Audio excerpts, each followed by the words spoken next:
영혼 몸 16번째 영과 육신의 전쟁. 거듭난 이후의 신앙생활은 영을 따라 행하는 방법을 배우는 과정입니다. 하나님의 자녀로 다시 태어났을 때 하나님께서 내 안에 이루신 일들이 나의 물리적, 감정적 영역을 지배하시도록 하는 것입니다. 신앙생활은 이렇게 간단한 것입니다. 그런데 간단하다고 쉬운 것은 아닙니다. 세상에서 가장 어려운 것 중에 하나가 바로 육적인 내 자아가 다스리던 것을 내려놓고 그리스도 안에 있는 나의 영적 정체성이 다스리게 하는 것입니다. 이것이 왜 그렇게 어려울까요? 그리스도 안에 있는 나의 정체성은 볼 수도 느낄 수도 없기 때문에 오직 하나님의 말씀이 믿어 내 영을 인식해야 하기 때문입니다. 예수님의 말씀이 영이요 생명입니다. 요한복음 6장 63절. 하나님의 말씀을 들여다볼 때 그것은 영적인 거울을 들여다보는 것입니다. 야고보서 1장 23절로 25절. 영적으로 내가 누구인지 알 수 있는 유일한 길은 하나님의 말씀을 믿는 것입니다. 보는 것으로 행하던 것, 감각 지식을 믿음으로 행하는 것, 계시 지식으로 바꿔야 합니다. 고린도후서 5장 7절. 내가 할 일은 오직 내 생각, 행동, 정체성을 그리스도 안에 있는 나에게 맞추는 것입니다. 내 육이 내 영을 대적하는 한 내 안에는 항상 분쟁이 있을 것입니다. 내가 이르노니 너희는 성령을 따라 행하라. 그리하면 육체의 욕심을 이루지 아니하리라. 육체의 소욕은 성령을 거스르고 성령은 육체를 거스르나니 이 둘이 서로 대적하므로 너희가 원하는 것을 하지 못하게 하려 함이니라. 너희가 만일 성령의 인도하시는 바가 되면 율법 아래 있지 아니하리라. 갈라디아서 5장 16절로 18절. 대적한다는 것은 반대한다, 원수가 된다, 적대시한다라는 뜻입니다. 영과 육 사이의 전쟁이 우리의 진짜 영적 전쟁입니다. 매일의 삶에서 전쟁이란 내가 육에게 지배받을 것인가 아니면 영에게 지배받을 것인가 바로 그 선택입니다. 우리 육신은 오감에 끌리게 되어 있으므로 육신의 영역에서 역사하는 사단과 그의 나라가 기웁니다.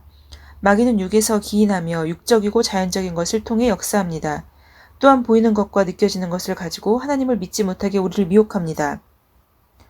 반면 주님은 영적인 영역에서 일하시며 주로 말씀을 통해 역사하십니다. 이와 같이 강력하고 지속적인 내적 분쟁이 있기 때문에 그냥 하고 싶은 대로 하면서 살면 안 됩니다. 내 영이 나를 다스릴 것인가, 내 육이 나를 다스릴 것인가 둘 중에 하나입니다. 육신으로는 하나님을 기쁘시게 할 수 없습니다. 육신에 있는 자들은 하나님을 기쁘시게 할 수 없느니라. 로마서 8장 8절. 이것은 어렵기만 한 것이 아니라 불가능한 일입니다. 즉 육이 뭔지 알아내어 처리를 해야 한다는 말입니다. 죄성이 아니라 육신입니다. 육을 따라 살면 온갖 형태의 사망이 옵니다. 그러므로 형제들아 우리가 빚진 자로 돼 육신에게 져서 육신대로 살 것이 아니니라. 너희가 육신대로 살면 반드시 죽을 것이로되 영으로서 몸의 행실을 죽이면 살리니. 로마서 8장 12절로 13절. 여기서 죽는다는 것은 영과 혼이 몸을 떠날 때 일어나는 궁극적인 물리적 사망뿐만 아니라 그 사망으로 나를 이끌고 가는 모든 것을 말합니다.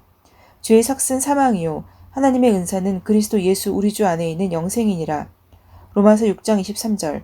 성경적으로 말하자면 죄의 결과는 그것이 무엇이든 사망의 한 모양입니다.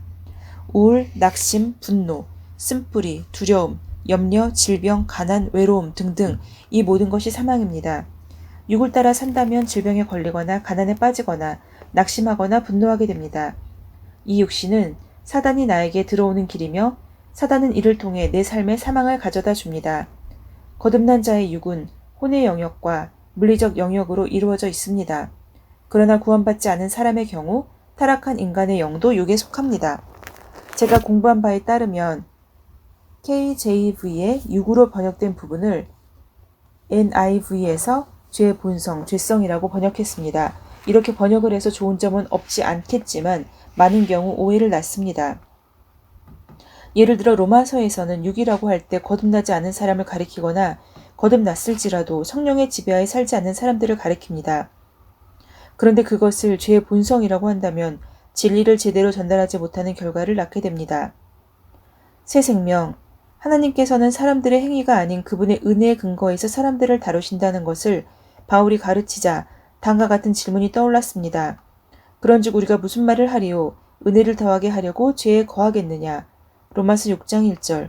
물론 그의 대답은 그럴 수 없느니라. 죄에 대하여 우리가 죽은 우리가 어찌 그 가운데 더 살리요.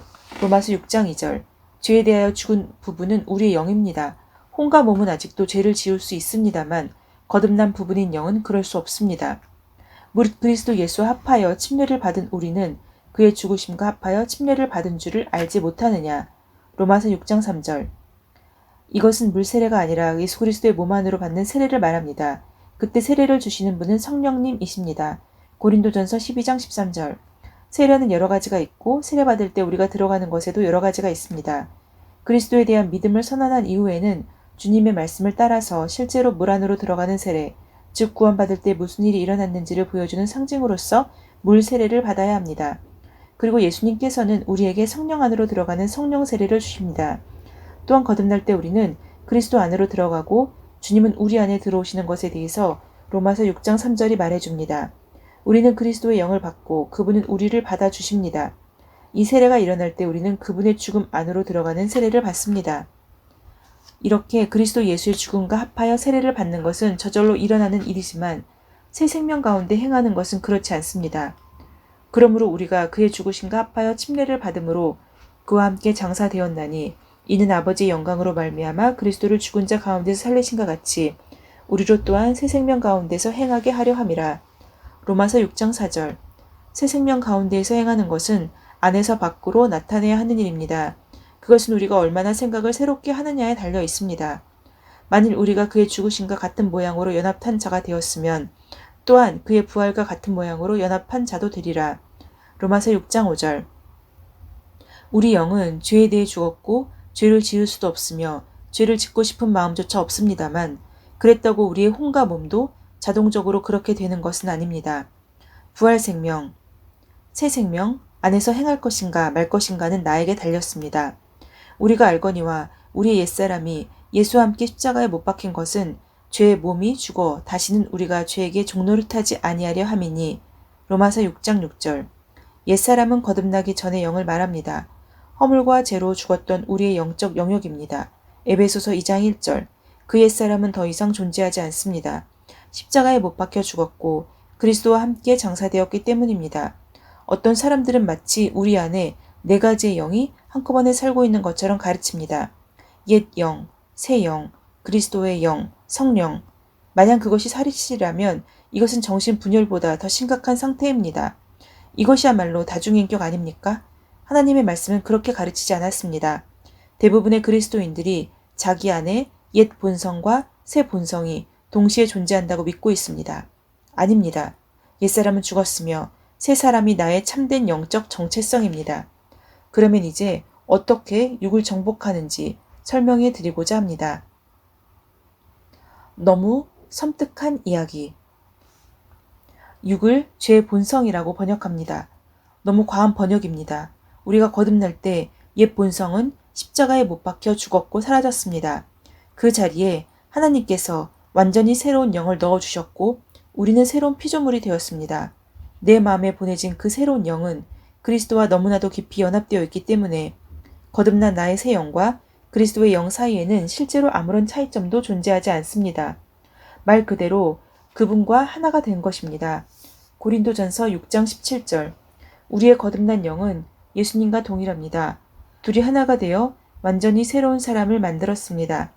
그리고 그 영은 인치심을 받았고 성령님으로 둘러쳐졌으며 봉해졌습니다. 옛 본성이 자신의 죄를 짓도록 한다는 개념을 받아들이는 사람들이 있는데 그 이유는 그 개념이 자기 안에 계속 죄를 짓고자 하는 경향을 논리적으로 설명해 주는 것 같기 때문입니다. 그러나 로마서 6장 6절이 자유해질 수 있는 방법을 설명하고 있습니다. 우리의 옛사람은 그리스도와 함께 못 박혔습니다. 그리고 그 죄의 몸은 멸해져야만 합니다. 우리가 물리적으로 죽을 때 이 몸을 떠나게 됩니다. 영이 없는 몸이 죽은 것 같이 행함이 없는 믿음도 죽은 것이니라. 야고보서 2장 26절. 물리적인 죽음은 우리 영이 우리 몸을 떠날 때 일어납니다. 그런데 영이 떠난 뒤에도 그 몸이 부패하려면 시간이 좀 걸립니다. 그래서 비록 영은 떠났지만 잠시 동안은 살아있었을 때와 완전히 똑같아 보일 수 있습니다. 수년 전에 제 친구 중 하나가 텍사스 달라스에 있는 파크랜드 병원 13층 영안실에서 일했습니다. 한 번은 이미 사망한 사람의 시신을 부검하기 위해 시신 보관함에서 꺼낸 침대 위에 놓았는데 그 친구가 필요한 작업을 하려고 돌아서자 이 사람이 벌떡 일어나서 입을 크게 벌리고 팔을 앞뒤로 움직였다고 합니다. 너무 놀란 제 친구는 창문 밖으로 뛰어내릴 뻔했습니다. 복도로 뛰쳐나가 도움을 청한 그는 이 사람이 진짜 죽었는지 확인해 달라고 부탁했습니다. 결과는 사망. 확인을 마친 그 의료인은 앉아있는 이 시신을 다시 눕히더니 이렇게 말했다고 합니다. 사망한 지 얼마 되지 않은 시신 안에는 전기 활동이 남아있기 때문에 근육이 갑자기 수축을 하면서 이렇게 벌떡 일어나는 일도 있지만 그렇다고 살아있는 것은 아닙니다. 살아있었을 때와 같은 움직임이 몸에 남아있다고 해도 생명 자체는 그 몸을 떠난 것입니다. 하나의 본성, 두 개의 사고방식. 우리가 거듭날 때 옛 죄의 본성은 우리에게 이 몸을 남겼습니다. 그래서 죄에 대하여 죽었음에도 불구하고 죄를 짓고 싶은 마음이 생기는 것입니다. 우리의 옛사람은 십자가에 못 박혀 죽었고 사라졌지만 우리의 물리적 몸과 새롭게 되지 않은 사고방식을 통해 그것의 영향은 여전히 느껴지고 있습니다. 우리의 자연적인 사고방식은 주님을 영접하기 전의 모습인 마귀의 자식처럼 행동하도록 프로그램이 되어 있습니다. 에베소서 2장 1절로 2절. 우리는 이기심, 분노, 정욕, 비판, 욕심, 쓴뿌리 등 죄 짓는 것을 배워왔습니다. 이제는 거듭났기 때문에 우리의 하늘아버지께서 우리를 그분의 가족으로 입양하시고 완전히 새로운 의의 본성을 주셨습니다. 그러나 그 옛사람은 우리에게 이 몸을 남기고 떠난 것입니다. 우리의 물리적 사고방식은 하나님의 말씀으로 새롭게 하기 전까지는 컴퓨터에 이미 깔려있는 프로그램처럼 움직인다는 말입니다. 우리에겐 하나의 본성만 있지만 사고방식은 두 개입니다. 만약 옛 본성과 새 본성을 동시에 지니고 있다고 믿는다면 동시에 두 사람으로 산다는 말입니다. 그것이 바로 정신분열이지요. 우리는 하나의 본성만을 가지고 있습니다. 새 본성 말입니다. 그러나 두 개의 사고방식을 가지고 있는데 하나는 새롭게 되지 않은 사고방식, 육신이고 다른 하나는 그리스도의 사고방식, 영입니다. 그럼 어떻게 해야 할까요? 해답은 우리의 물리적인 사고방식을 영의 사고방식에 맞게 다시 프로그래밍 하는 것입니다. 내 영은 항상 하나님 편이고 항상 그리스도 안에 있는 정체성을 생각하며 항상 주님 안에 가진 것들 생각하고 그분 안에서는 항상 뭐든지 할 수 있다고 믿습니다.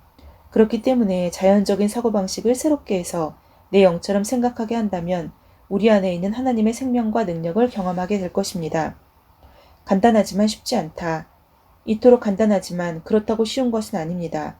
마치 지금 막 처음 믿은 사람처럼 그리스도 안에 있는 정체성에 대해서만 듣고 부정적인 외적 영향, 인간적, 종교적, 마귀적은 거절하여 오직 성령님만이 나를 인도하시도록 한다면 우리는 하나님의 생명을 생각과 행동으로 저절로 발산하고 표출하게 될 것입니다.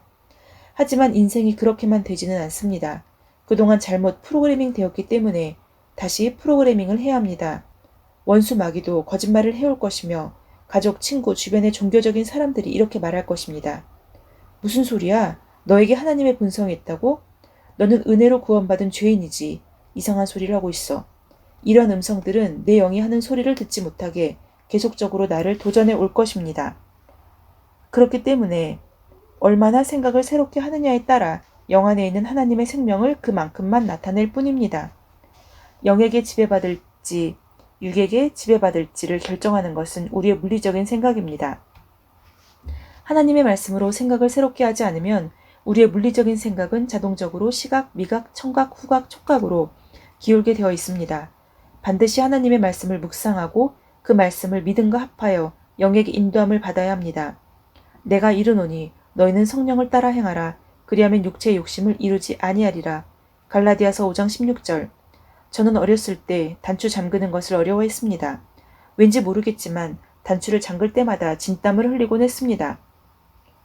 첫 단추부터 잘못 잠그곤 했는데 마지막 단추를 잠글 때가 돼서야 잘못 꼈다는 것을 알았고 그러면 여지없이 처음부터 다시 껴야 했습니다. 하지만 지금은 단추를 잘 잠급니다. 저는 단추가 있는 셔츠를 자주 입는데 아무 생각 없이도 첫 단추부터 아주 잘 잠급니다. 단추 잠그는 것이 이제 저에게 제2의 본성이 된 것입니다. 이렇듯 어떤 것은 마치 나의 본성인 것처럼 생각되는 것이 있지만 사실은 학습된 것입니다. 하지 말아야 할 일들을 아직도 하고 있는 이유는 그 분야의 생각을 아직 새롭게 하지 못했기 때문입니다. 아직도 내 안에 죄의 본성이 남아서 거듭나기 전에 했던 일들을 강압적으로 시키는 것이 아닙니다. 다만 내가 그런 부정적인 것들에 근거해서 행동했을 뿐이고 주변의 육신적인 세상으로부터 영향받도록 내버려뒀기 때문에 그것이 생각과 행동의 패턴이 되었을 뿐입니다. 거듭난 자의 내면은 악하지 않습니다. 다만 하나님의 말씀에 맞게 생각하고 행동하도록 내 사고방식을 다시 프로그래밍 해야 할 뿐입니다. 예수님께서 우리를 자유케 하셨습니다. 우리 내면에는 우리와 대적하여 싸우는 죄의 본성이 없습니다. 그 옛날 사람은 죽었고 없어졌습니다. 매일의 삶에서 그 자유함을 나타내지 못하는 유일한 이유는 그것에 대해 무지하기 때문입니다. 생각을 새롭게 하지 않았기에 여러모로 육신이 지배하고 있는 것입니다.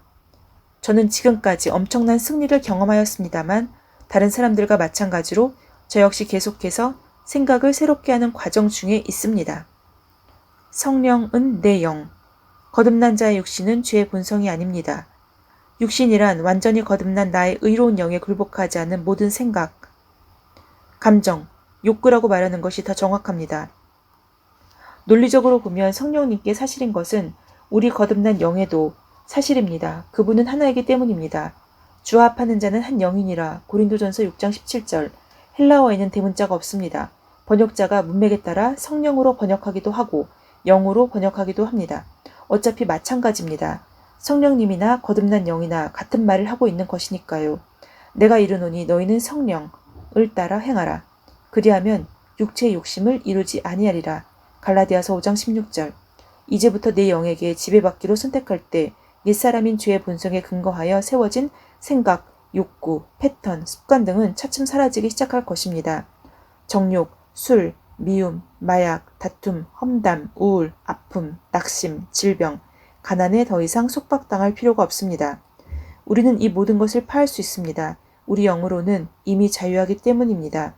문제는 생각을 새롭게 하는 것이고 그렇게만 하면 그리스도 안에 있는 정체성이 표출되어 육신의 정욕을 이루지 않게 됩니다. 이 얼마나 놀랍습니까? 아멘. 오늘은 영과 육신의 전쟁에 대해서 함께 말씀을 나눴는데 하나님의 말씀을 멀리할 때 육적인 선하지 않은 것들이 다시 표출된다는 것, 그것에 깊은 동의가 됩니다. 제가 말씀을 멀리하고 또 바쁘다는 핑계로 성경 읽기나 묵상을 소홀히 할 때는 항상 저의 쓴뿌리나 혹은 제가 원하지 않는 어떤 원망이나 시기나 질투 이런 마음들이 올라온다는 것을 느낍니다. 하나님의 말씀도 또한 저희가 계속 읽음으로 인해서 학습하고 또한 하나님과 가까워지는 길만이 우리가 하나님의 그 본성으로 가까이 가는 그러한 길임을 또한 알 수 있습니다. 영과 육신의 전쟁이지만 결국 우리는 하나님의 영으로 승리할 것이기 때문에 그 결과를 아는 그러한 또한 그리스도인이라고 생각합니다. 샬롬.